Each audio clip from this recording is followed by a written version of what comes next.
नमस्कार दोस्तों, चैनल में आपका स्वागत करता हूं। दोस्तों, हमने यहां पर आपके लिए एक महत्वपूर्ण जानकारी लेके आए हैं मध्य प्रदेश हाई कोर्ट चयन प्रक्रिया को लेके। तो दोस्तों, यहां पर आप डॉक्यूमेंट अभी से तैयार रखें, नहीं तो हो सकती हैं आप चयन प्रक्रिया से बाहर। तो दोस्तों, मैं आपको बताऊंगा कि आप यहां पर कौन कौन से डॉक्यूमेंट अभी से तैयार रखें, क्योंकि रिज़ल्ट बहुत जल्दी यहाँ आने वाला है। यहाँ पे दोस्तों, इस बार वैकेंसी बहुत ज़्यादा है, 3000 वैकेंसी हैं, लगभग सभी का हो जाना चाहिए। इस बार कट ऑफ भी कम ही जाएगा। हमने कट ऑफ को लेके एक वीडियो इसके पहले बनाया था।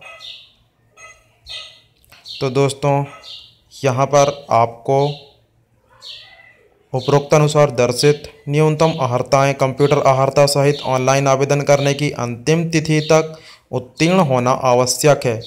तो दोस्तों, आपके पास ये योग्यता रहना ज़रूरी है, क्योंकि जो न्यायालय की जो चयन प्रक्रिया है दोस्तों डॉक्यूमेंट वेरिफिकेशन की, वो बहुत टफ होती है दोस्तों। तो आप अभी से अपने सभी डॉक्यूमेंट को तैयार रख लें, ताकि होने वाली भविष्य में परेशानी से आप बच सकें। दोस्तों, यहाँ पर मध्य प्रदेश शासन सामान्य प्रशासन विभाग मंत्रालय भोपाल के परिपत्र क्रमांक 12/6/2009 तथा परिपत्र क्रमांक निम्नलिखित संस्थाओं से कंप्यूटर एप्लीकेशन में डिप्लोमा कोर्स उत्तीर्ण प्रमाण पत्र मान्य किए जाएंगे। तो दोस्तों, यहाँ पर कौन कौन से उत्तीर्ण माने जाएंगे?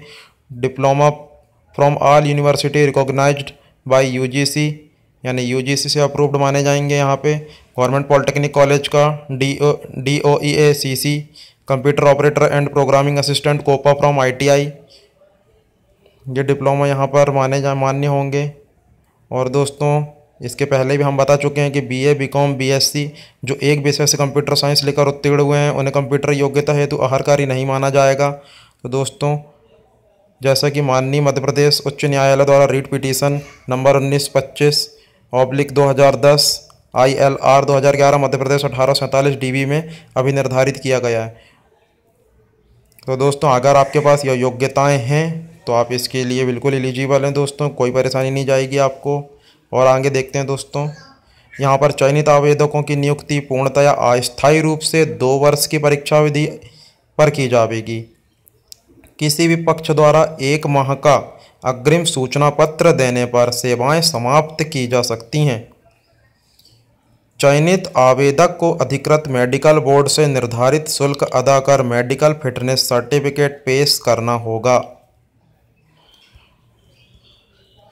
दोस्तों, यहाँ पर मुख्य परीक्षा का जो परिणाम के बारे में यहाँ पर बताया गया है कि प्रत्येक पदों के मुख्य परीक्षा का परिणाम अभ्यर्थी के प्राप्तांक व श्रेणीवार मेरिट के आधार पर बनाया जाएगा। मुख्य परीक्षा में सामान्य वर्ग के अभ्यर्थियों को 50%, अन्य पिछड़ा वर्ग के अभ्यर्थियों को न्यूनतम 45% और अनुसूचित जाति वर्ग के अभ्यर्थियों को न्यूनतम 40% एवं अनुसूचित जनजाति वर्ग के अभ्यर्थियों को न्यूनतम 35% अहर्कारी अंक प्राप्त करना अनिवार्य है। मुख्य परीक्षा के पश्चात अंतिम चयन सूची उच्च न्यायालय की वेबसाइट पर प्रकाशित की जाएगी एवं मुख्य परीक्षा में सम्मिलित हुए समस्त अभ्यर्थियों के प्राप्तांक MP ऑनलाइन की वेबसाइट में प्रदर्शित किए जाएंगे, जिसके लिए अभ्यर्थियों को अपना रजिस्ट्रेशन क्रमांक व जन्मतिथि दर्ज करना होगा। मुख्य परीक्षा के संबंध में ऊपर दिए गए न्यूनतम अंक के संबंध में कोई आवेदन अथवा अभ्यावेदन स्वीकार नहीं किए जाएंगे और संक्षिप्तता निरस्त कर दिए जाएंगे। परीक्षा के किसी भी स्तर पर पुनर्मूल्यांकन हेतु आवेदन करने का कोई प्रावधान नहीं है, अतः इस विषय में प्राप्त आवेदनों पर कोई कार्यवाही नहीं की जाएगी तथा इस संबंध में प्राप्त आवेदन अभ्यावेदन संक्षिप्तता निरस्त कर दिए जाएंगे। और दोस्तों, यहाँ पर बताया गया चयन एवं अभ्यर्थिता के संबंध में अन्य आवश्यक अहर्ता एवं जानकारी जिला न्यायालय, राज्य विधिक सेवा प्राधिकरण, औद्योगिक न्यायालय एवं राज्य उपभोक्ता विवाद प्रतितोषण आयोग के पदों हेतु सभी अभ्यर्थियों को मध्य प्रदेश का मूल निवासी होना आवश्यक है। आरक्षित श्रेणी के अभ्यर्थी को मध्य प्रदेश का मूल निवासी होना आवश्यक है। मध्य प्रदेश सिविल सेवा नियम 1961 के नियम 6 के अनुसार नियुक्ति के लिए वह उम्मीदवार अपात्र होगा जो निम्न में से कोई हो: पुरुष उम्मीदवार जिसकी एक से अधिक पत्नियां जीवित हों। इसी प्रकार महिला उम्मीदवार जिसने किसी ऐसे व्यक्ति से विवाह किया हो जिसकी पहले से ही एक पत्नी जीवित हो। ऐसे मामले में शासन ही अन्यथा निर्णय ले सकता है, अर्थात यदि शासन की इस बात से समाधान हो जाए कि ऐसा करने का पर्याप्त कारण है तो वह प्रतिबंध से छूट दे सकता है। जो शारीरिक और मानसिक रूप से स्वस्थ नहीं पाया जाए, जिसे महिलाओं के विरुद्ध किसी अपराध का सिद्ध दोष ठहराया गया हो, जिसकी 2 से अधिक संतान है जिनमें से एक का जन्म 26 जनवरी 2001 को या उसके पश्चात हुआ हो, परंतु निर्धारित नहीं होना होगा यदि एक संतान के जीवित रहते आगामी प्रसव में 2 या 2 से अधिक संतान का जन्म होता हो। अगला पॉइंट कह रहा है दोस्तों, शासकीय अर्धशासकीय कार्यालयों संस्था में कार्यरत कर्मचारियों को मुख्य परीक्षा दिनांक तक नियुक्तिकर्ता प्राधिकारी का अनापत्ति प्रमाण पत्र संलग्न प्रस्तुत करना अनिवार्य है। अगला पॉइंट कह रहा है दोस्तों, सभी परीक्षाओं में अभ्यर्थी का प्रवेश पूर्णतः प्राविधिक है। अभ्यर्थी को सभी परीक्षाओं में मूल फोटो परिचय पत्र भी लाना आवश्यक है। अंतिम शैक्षणिक संस्था प्रमुख द्वारा जारी फोटो परिचय पत्र भी मान्य किया जा सकेगा। पदों की संख्या में कमी वृद्धि हो सकती है। चयन प्रक्रिया को संशोधित या निरस्त करने का पूर्ण अधिकार माननीय मुख्य न्यायाधिपति उच्च न्यायालय मध्य प्रदेश जबलपुर को है। यदि कोई उम्मीदवार विज्ञापन की शर्तें पूरी न करते हुए आवेदन प्रेषित करता है या उसका आवेदन पत्र त्रुटिपूर्ण पाया जाता है तो किसी भी स्तर पर उसकी अभ्यर्थिता निरस्त कर दी जाएगी, जिस पर कोई पत्राचार मान्य नहीं होगा। आरक्षित प्रवर्ग के अभ्यर्थी मध्य प्रदेश शासन सामान्य प्रशासन विभाग भोपाल द्वारा जारी परिपत्र क्रमांक में दिए गए निर्देशों के अद्यतन सक्षम प्राधिकारी द्वारा जारी स्थायी जाति प्रमाण पत्र ही प्रस्तुत करें, अन्यथा उनकी अभ्यर्थिता अनारक्षित प्रवर्ग के तहत विचार में ली जाएगी। यदि किसी अभ्यर्थी के विरुद्ध कोई दंडिक प्रकरण किसी पुलिस थाने न्यायालय में विचाराधीन हो अथवा किसी न्यायालय में निराकृत हो चुका हो तो निर्णय संबंधित अधिनियम एवं धारा सहित प्रकरण क्रमांक आदि की जानकारी अनिवार्यता दे।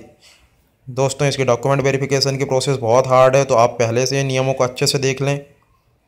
यदि कोई अभ्यर्थी जिसने एक से अधिक पदों के लिए ऑनलाइन आवेदन किया है और वह प्रारंभिक परीक्षा उपरांत मुख्य परीक्षा हेतु सफल होता है तो वह ग्रुपवार पृथक पृथक आवेदन पत्रों में पदों का विवरण देते हुए अपने आवेदन निर्धारित प्रारूप में ऑनलाइन आवेदन की पावती, आपके पास ऑनलाइन आवेदन की पावती रखी होगी दोस्तों, तथा 100 प्रमाणित दस्तावेज नवीन फोटोग्राफ की छायाप्रति सहित उच्च न्यायालय द्वारा निर्धारित की गई तिथियों में प्रेषित कर सकता है।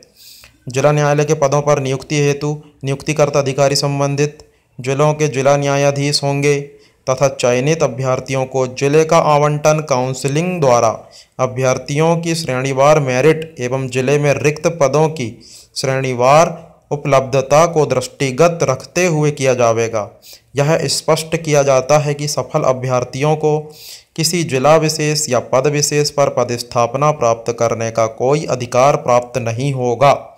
शेष पदों पर नियुक्ति संबंधित विभाग के नियुक्तिकर्ता अधिकारी द्वारा की जाएगी। जिला न्यायालय के पदों से संबंधित अभ्यर्थी की नियुक्ति होने पर 3 वर्ष तक स्थानांतरण आवेदन पर विचार नहीं किया जाएगा। तो दोस्तों, 3 वर्ष तक आपको स्थानांतरण बिल्कुल नहीं हो सकेगा आपका।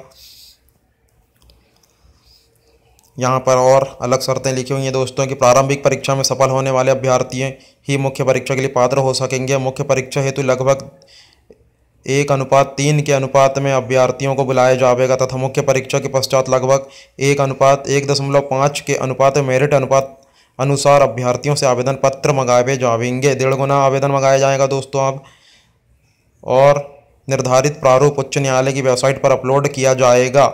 निर्धारित प्रारूप में आवेदन प्रेषित न करने एवं अपूर्ण आवेदन भेजने वाले अभ्यर्थियों का आवेदन स्वीकार नहीं होगा।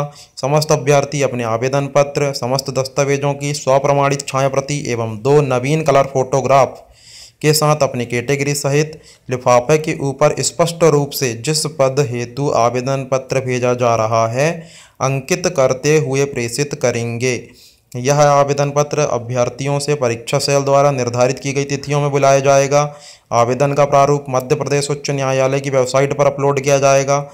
आवेदक पत्र परीक्षा सेल द्वारा निर्धारित की गई तिथि में आवश्यक रूप से प्रिंसिपल रजिस्ट्रार परीक्षा उच्च न्यायालय मध्य प्रदेश जबलपुर के नाम से संबोधित करते हुए उच्च न्यायालय मध्य प्रदेश जबलपुर की आवक शाखा या रिसिप्ट सेक्शन में व्यक्तिगत रूप से अथवा स्पीड पोस्ट के माध्यम से जमा कराना होगा।